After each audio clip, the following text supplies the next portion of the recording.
자, 이번에 살펴볼 심리학의 발전, 행동주의입니다. 행동주의. 한번 살펴보도록 합시다. 순서는 수업 목표, 생각 열기, 행동주의가 뭔지 정리, 이렇게 진행될 예정입니다. 수업 목표, 심리학의 발전 중 행동주의를 이해할 수 있다. 자, 행동이란 뭘까요? 행동 뭘까? 움직임, 반응하는 거, 이런 것들이라고 볼 수 있겠죠. 그럼 또 조건반사는 뭘까? 파블로프의 개실험 이런 얘기도 왜 꺼냈을까? 여러분들이 혹시 과학 시간에 배웠을 거예요. 사실 배웠을 겁니다. 뭐 무조건 반사라든가 조건 반사라든가 중립 자극이라든가 뭐 이런 것들. 아니 근데 이것들이 왜 행동이랑 또 연관이 있을까? 교육학에서 또 보면은 사실 이 행동주의는 행동 수정이라든가 아니면 학습 이론 이런 부분이랑 겹치는 부분이 있어요. 그래서 함께 살펴보도록 할 겁니다. 자, 이번에는 사진을 한번 봅시다. 여러분, 레몬 생각해 보세요. 레몬 사진을 보고 레몬을 생각해 봅니다. 뭔가 침이 고이지 않나요? 어, 아니면은 매운 고추를 생각을 해 봅시다. 매운 고추라던가 아니면은 매운 음식이 또 뭐가 있지? 불닭볶음면? 뭐 이런 것들을 생각하면은 자연스럽게 침이 고일 겁니다. 야, 이번엔 또 치킨, 야식 치킨 뭐 이런 거 생각을 하시면은 또 군침이 돌기도 해요. 네. 그래서 또 한번 관련 영상 또 보도록 할게요.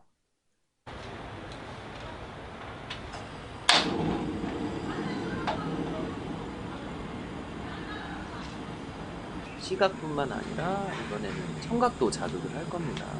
시각을 포함한 청각 자극까지.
어, 영상은 여기까지 보도록 하겠습니다.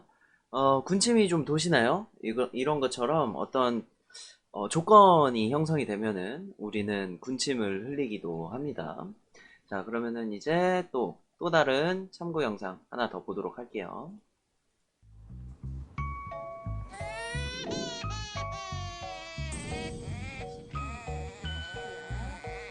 괜찮아, 괜찮아.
자, 이제 참고 영상을 봤으니까 행동주의에 대해서 좀 더 자세히 살펴보도록 하겠습니다. 일단 행동이란 인간을 포함한 모든 동물이 내적, 외적 자극에 대해 보여지는 활동이나 반응을 행동이라고 이야기를 합니다. 이 행동주의는 구성주의와 기능주의의 한계에 대한 어떤 반발로 일어났는데요. 여러분 기억나세요? 구성주의와 기능주의가 어떤 한계를 가지고 있었는지?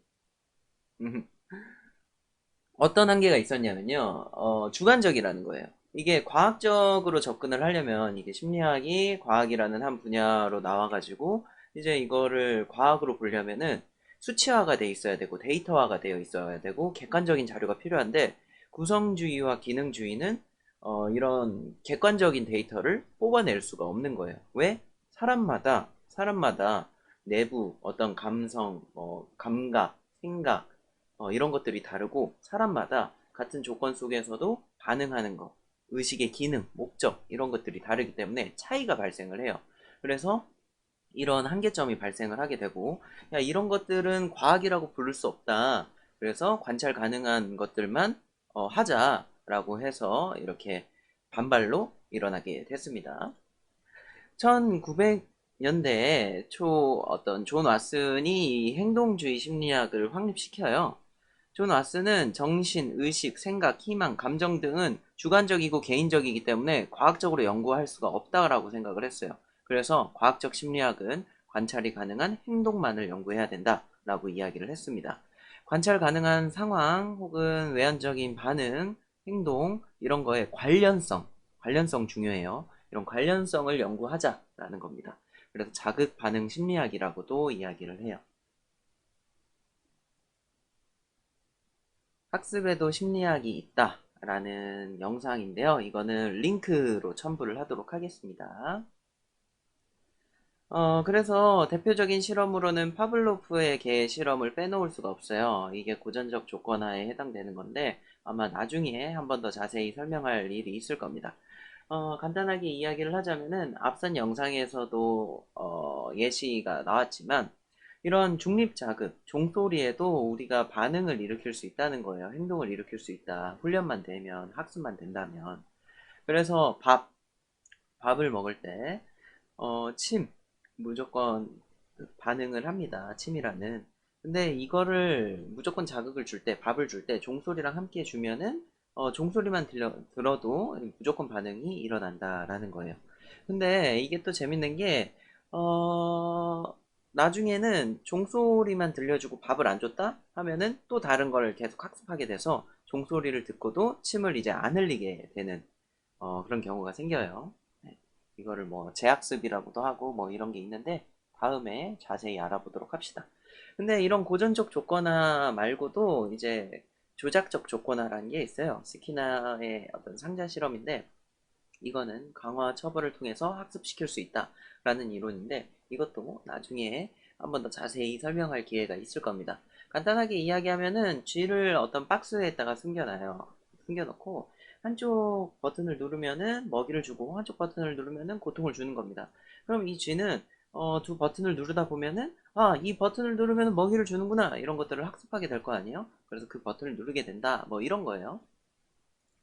자, 그래서 고전적 조건화는 자극에 의해서 반응만 일어나는데 이런 고전적 조건화에 한계에 부딪혀서 이제 조작적 조건화도 이런 실험과 학습법이 생기게 된 거예요.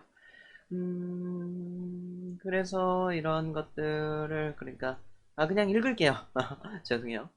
그래서 수동적인 인간이나 동물에게만 이런 고전적인 조건화가 가능하구나. 반면 조작적 조건화는 행동의 결과, 보상이 이런 예측 후에 행동을 하게끔 만들 수 있는 이성적인 동물에게도 가능하다라는 겁니다.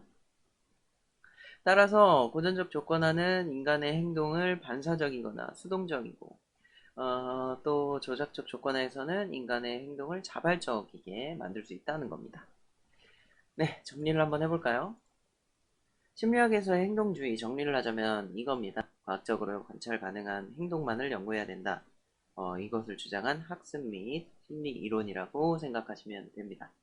네, 오늘 준비한 수업은 여기까지고, 다음 시간에 또 다른 어, 심리, 이론 주의로 찾아보도록 하겠습니다.